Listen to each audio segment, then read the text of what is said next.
नमस्कार,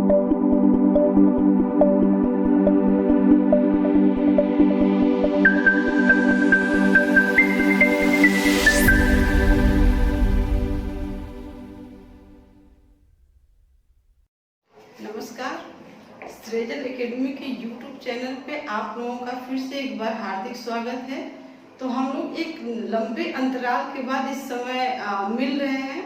तो हम लोग ये सोच रहे थे हो सकता है कि कोचिंग 10-15 दिन में खुल जाए या 1 महीने में खुल जाए, लेकिन अभी इस तरह का कोई आदेश नहीं आया है और बहुत सारी घटनाक्रम ऐसी घट रही हैं जो एग्जाम की दृष्टि से महत्वपूर्ण हो जाता है।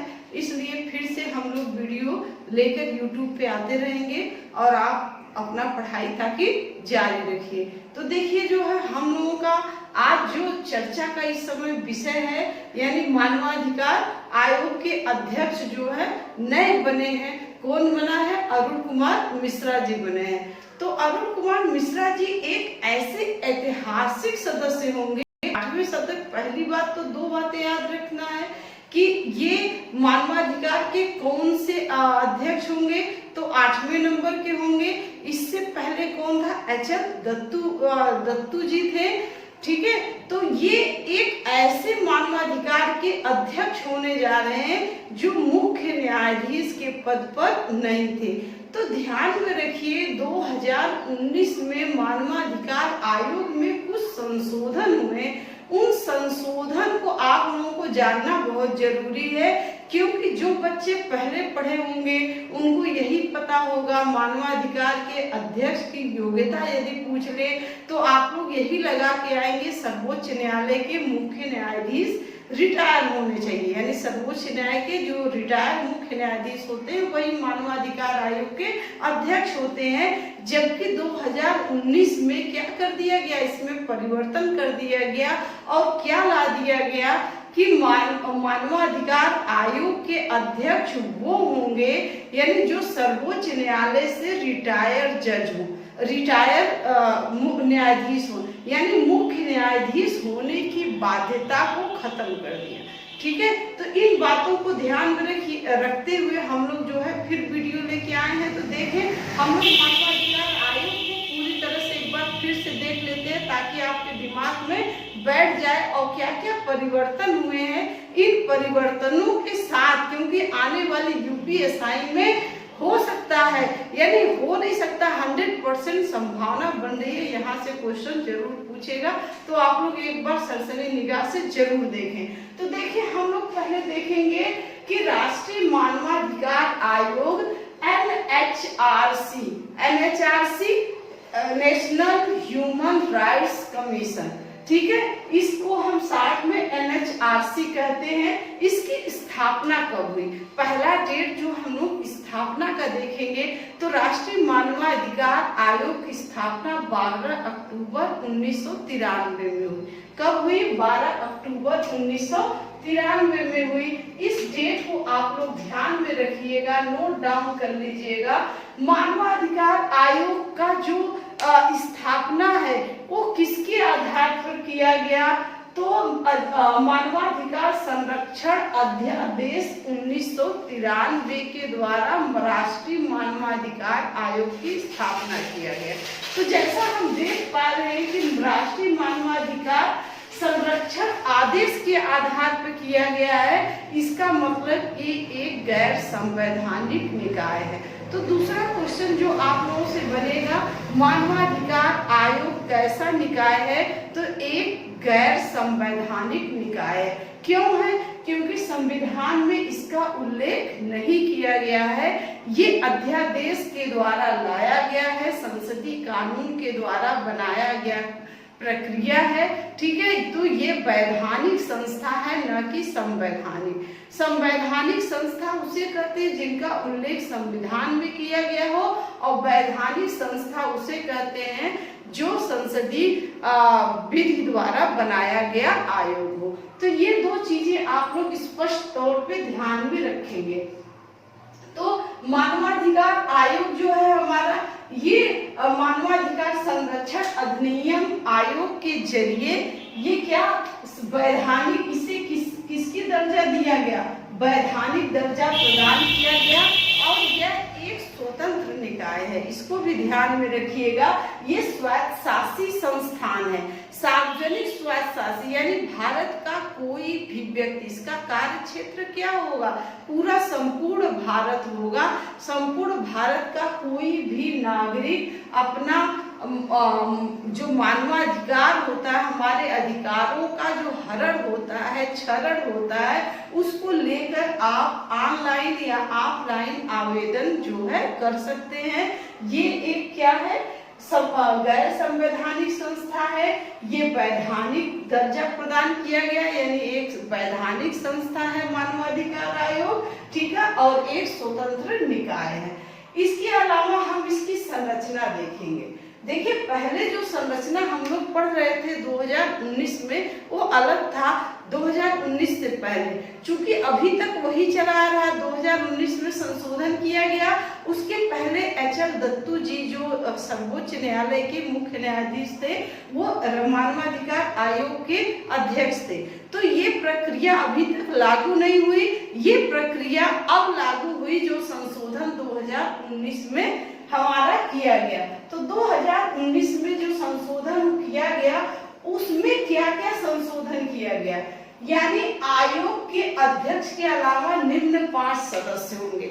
देखिए, यहाँ से भी आपको क्वेश्चन पूछेगा, पहले मानवाधिकार आयोग में कितने सदस्य होते हैं। ये बहुसदस्यीय निकाय है, एक भी ध्यान में रखिएगा। मानवाधिकार, राष्ट्रीय मानवाधिकार आयोग कैसा निकाय है, तो यह बहुसदस्यीय निकाय है। इसमें मानवाधिकार आयोग सहित कितने सदस्य होते हैं, तो अध्यक्ष सहित इसमें 6 सदस्य होते हैं। इस चीज को ध्यान में रखिएगा। तो कौन कौन से हो गए, एक तो आयोग के अध्यक्ष के अलावा 5 सदस्य होंगे। इसको एकदम पॉइंट आउट कर लीजिएगा, यानी राष्ट्रीय मानवाधिकार आयोग में एक अध्यक्ष होता है और 5 सदस्य होते हैं। अध्यक्ष सहित कितनी सदस्य संख्या होगी, तो 6। अध्यक्ष को छोड़ के पूछेगा तो 5 होगा, ध्यान में रखिएगा। और एक महासचिव होंगे। कौन होंगे, एक महासचिव होंगे। ये क्या होते हैं, CEO कार्यकारी अध्यक्ष होते हैं। ये मानवाधिकार आयोग के क्या होंगे, सदस्य नहीं होंगे, बल्कि ये क्या होंगे, अधिकारी होंगे, जो केंद्र सरकार के अनुसार, उन्हीं के अनुसार नियुक्ति होगी और उन्हीं के अनुसार कार्य करेंगे। जो महासचिव होता है, क्वेश्चन पूछ ले, मानवाधिकार के महासचिव मानवाधिकार आयोग के सदस्य होते हैं या नहीं होते, तो आप लिखेंगे नहीं होते हैं, ठीक। अब देखिए, अध्यक्ष एवं सदस्यों की जब हम योग्यता देखेंगे, तो इस योग्यता में क्या परिवर्तन किया गया है। तो जो अध्यक्ष होंगे राष्ट्रीय मानवाधिकार आयोग के, वो अध्यक्ष उच्चतम न्यायालय के, सर्वोच्च न्यायालय के सेवानिवृत्त न्यायाधीश अथवा उच्चतम न्यायालय के मुख्य न्यायाधीश अथवा उच्चतम न्यायालय के सेवानिवृत्त न्यायाधीश होंगे। इस चीज को आप लोग ध्यान में रखिएगा कि जो पहले शर्त ये थी कि राष्ट्रीय मानवाधिकार आयोग में, यानी जो सर्वोच्च न्यायालय के मुख्य न्यायाधीश रिटायर्ड होंगे, वही जो है इसके अध्यक्ष होंगे। लेकिन इन शर्तों में 2 परिवर्तन कर दिया गया, यानी उच्चतम न्यायालय के सेवानिवृत्त मुख्य न्यायाधीश भी हो सकते हैं और उच्चतम न्यायालय के यानी क्या होंगे, सेवानिवृत्त न्यायाधीश, यानी मुख्य न्यायाधीश अब होना जरूरी नहीं है। यही परिवर्तन किया गया है। आप लोगों को यही ध्यान में रखना है, क्योंकि क्वेश्चन यहीं से पूछेगा। बच्चे लोग इस पर ध्यान दीजिए कि क्वेश्चन कहाँ से पूछेगा। मानवाधिकार के आयोग के अध्यक्ष की योग्यता में आप लोगों को यही क्वेश्चन पूछेगा, मानवाधिकार आयोग के अध्यक्ष होंगे, तो हम लोगों दिमाग में वही सेट है। मानवाधिकार आयोग के अध्यक्ष सर्वोच्च न्यायालय के रिटायर्ड मुख्य न्यायाधीश होंगे। अब मुख्य न्यायाधीश के अलावा सर्वोच्च न्यायालय के रिटायर्ड अन्य न्यायाधीश भी होंगे। इसको कंसेप्ट को एकदम क्लियर कर लीजिए, बहुत इंपॉर्टेंट कंसेप्ट है। नेक्स्ट जो है इनकी सदस्यों में हम देखेंगे क्या परिवर्तन किया गया है। तो राष्ट्रीय मानवाधिकार में दो तरह के सदस्य होंगे, एक न्यायिक सदस्य होंगे और दूसरे गैर न्यायिक सदस्य, न्यायिक सदस्य और गैर न्यायिक सदस्य। तो न्यायिक सदस्य में हम देखते हैं कौन कौन न्यायिक सदस्य होंगे। तो पहले उच्चतम न्यायालय का सेवानिवृत्त या पदस्थ न्यायाधीश, ध्यान रखिएगा, यानी जो न्यायिक सदस्य में उच्चतम न्यायालय के सेवानिवृत्त न्यायाधीश भी हो सकते हैं या मौजूदा जो पदस्थ न्यायाधीश होंगे यानी जो सीटिंग न्यायाधीश होंगे, वर्तमान में न्यायाधीश हों, उनको भी मानवाधिकार आयोग का सदस्य बनाया जा सकता है। अब नेक्स्ट है उच्च न्यायालय, दूसरा है उच्च न्यायालय का सेवानिवृत्त या पदस्थ न्यायाधीश, यानी पूरे जो 28 राज्य हैं, 28 राज्यों में किसी भी उच्च न्यायालय के जो सेवानिवृत्त न्यायाधीश होंगे या जो सीटिंग यानी वर्तमान में सीटिंग न्यायाधीश होंगे, उनको भी इसके न्यायिक सदस्य के रूप में नियुक्त किया जा सकता है। ये परिवर्तन है, आप लोग इसको ध्यान में एकदम रखना है। नेक्स्ट है गैर न्यायिक सदस्य। अब गैर न्यायिक सदस्य में कुल कितने सदस्य होंगे? 3। गैर न्यायिक सदस्य में कुल 3 सदस्य होंगे, इसको ध्यान रखिएगा, जिन्हें मानवाधिकार मामलों में क्या हो, यानी उनको ज्ञान हो मानवाधिकार का या मानवाधिकार मामले का उनको अनुभव होना चाहिए। ऐसे व्यक्तियों को गैर न्यायिक सदस्य में नियुक्त किया जाएगा, लेकिन शर्त यहाँ पे 2019 संशोधन के अनुसार शर्त ये रख दिया गया है कि उन गैर न्यायिक सदस्यों में एक सदस्य महिला का होना मस्ट है।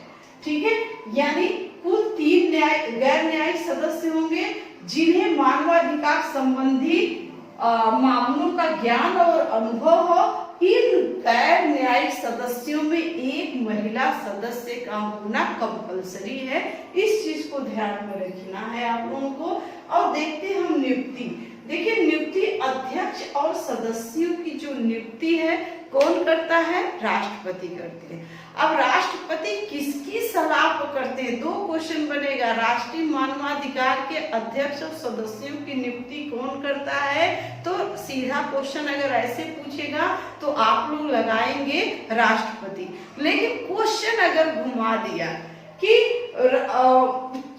किस समिति यानी चयन समिति का अध्यक्ष कौन होता है, तो चयन समिति का अध्यक्ष प्रधानमंत्री होगा, इसको ध्यान में रखिएगा।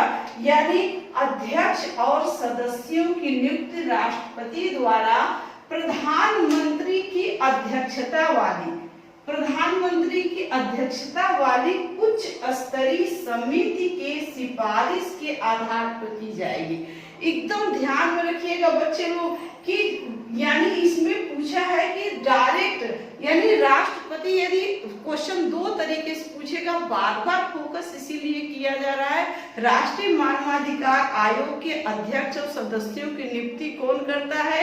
अगर क्वेश्चन ऐसे रहेगा तो राष्ट्रपति लगा के आएंगे, लेकिन यदि पूछेगा राष्ट्रपति किसके जो राष्ट्रपति नियुक्ति करता है, तो राष्ट्रपति आप लोग जानते हैं कि यहाँ के राष्ट्रपति संवैधानिक प्रमुख होते हैं। सिर्फ संविधान में यानी शासक प्रमुख कौन होता है? प्रधानमंत्री।